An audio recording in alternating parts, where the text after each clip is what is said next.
Hey y'all.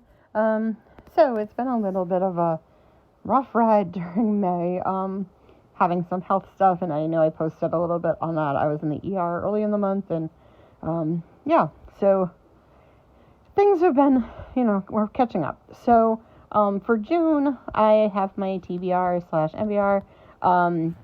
I am trying to take it a little lighter. Like my last few months have been, 18 to 20 books. I'm only at 12, and there's only 5 actually on my TBR, and then the other 7 are hopefully, and I don't even know, some of these on the 5 might even be tough, but I don't think so, because I think there's a blend of like relatively short, easy books and then a couple of harder books, and I should be able to get through, I think, all 5 in the month, but I'm kind of trying to take it a little easier this month and, maybe focus on some other things. And I have a readathon coming up again in July, so we'll see how I do. But so the ones I am planning on reading, all right, so my to be read. The first one is What Lies in the Woods. This is like a thriller. It's part of like a group read on the Bookish Drummer Discord, and I haven't really participated in a lot of them this year.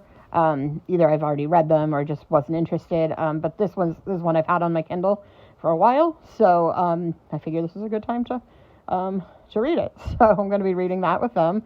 And then for my Sir Chonk reads, I want to get to Cavalier and Clay. I'm getting close to finishing his list, so Cavalier and Clay is interesting to me, and but I know it's a hefty read, so I figure this one might take me a little bit longer.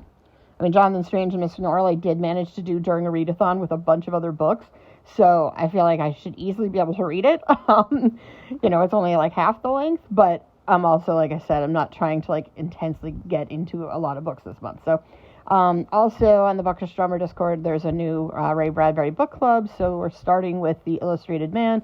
This is actually the first book I ever read by Ray Bradbury, and I loved it, so I'm really excited to kind of go back to it, because I've read some of the short stories again over time, but I don't think I've ever maybe, actually I did read it again, but like I read this in high school in 9th grade, and then I think I read it again in college, or at the end of college. And so, and like I said, some stories throughout, but it's been a while. And so, I always really loved this book. This is one of my favorite books. I'm pretty sure it's on my favorite of all time. And if it isn't, it's because I forgot, or because I didn't include short story collections, actually.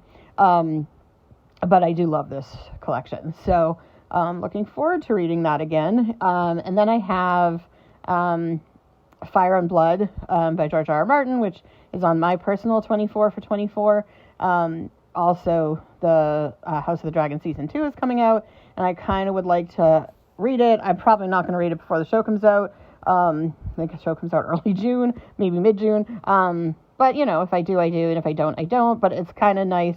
I'm kind of glad that the first season has come out, because I've heard it's kind of a little more of like a history than, like the Song of Ice and Fire novels. So it'll be nice to have some sort of visual for some of these things, but I am looking forward to reading it, because I do like the world a lot, and I'm always really excited to like learn more about the lore. And then the last one is Ruth Ware's new book, which I will be, I have gotten, I had pre-ordered this. This came just like a week or so ago. And so I can't wait to get into this. So I'll probably be starting with that pretty soon.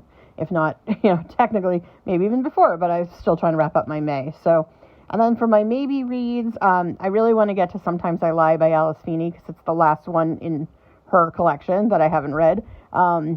And so then I can like talk about like, which ones are my favorite. And so I am looking forward to reading this, but, again, it shouldn't take me long. So it's just really a matter of like time. And then Tell Me I'm Worthless, which is a relatively short book, but this sounds really appealing to me, and I've really wanted to read it. I just haven't gotten around to it. So that's another one that I'm hoping I'll have time to get to. Also Still Life by Louise Penny, which I know is like super popular. I'm actually kind of interested in this because one, I've been interested in it. I have it. I've wanted to read it, but also it's set during, I believe, Canadian Thanksgiving, and I do not celebrate Canadian Thanksgiving, and so that would cover one of my last prompts for the 52 book club like challenge. So kind of want to get that done. So that's one I'd like to get to quickly. And then I have a Slow Fire Burning, which is like Paula Hawkins' new, I guess, book from like years ago that I just haven't read yet. And then she has a new one coming this fall. So might as well get to it. I loved Girl on the Train. The second one, which I for some reason cannot remember the title of, was good. It wasn't as good, but I did like it a lot. There are a lot of things I did like about it. So we'll see. It's been a while since I've read her stuff, so we'll see if it's still something I really, really love, or, if I'm moving on. And then I have a play that I got for Christmas. So I'll probably read this, if I just have to grab it and, it's like 70 pages, so I should be able to get to this, but I'm not promising. This is called She Kills Monsters. It's like a sort of D&D coming of age kind of comedy thing. And then I've had The Only Survivors by Megan Miranda forever, which I really wanted to read. So, again, that's a fairly easy one. And I have Rouge. And after having read Bunny, which I loved, I'm really interested to see more by this author. So I don't think any of my maybe reads are really like pushing too hard. But I also know that, Cavalier and Clay and, Fire and Blood will probably be tough. And then also, like I said, with health stuff and with, I've gone from a couple big readathons going to another readathon. So I may just want to not push myself. And so if I get through 5 books, great, I get through 5 books. But, I'll probably also want to read other things. So, plus sometimes books come in from the library, so you never know. So June's going to be a little more of like a relaxed month for me.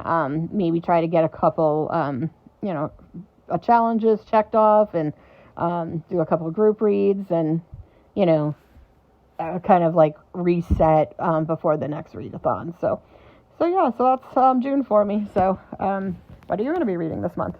All right. Talk soon. Bye.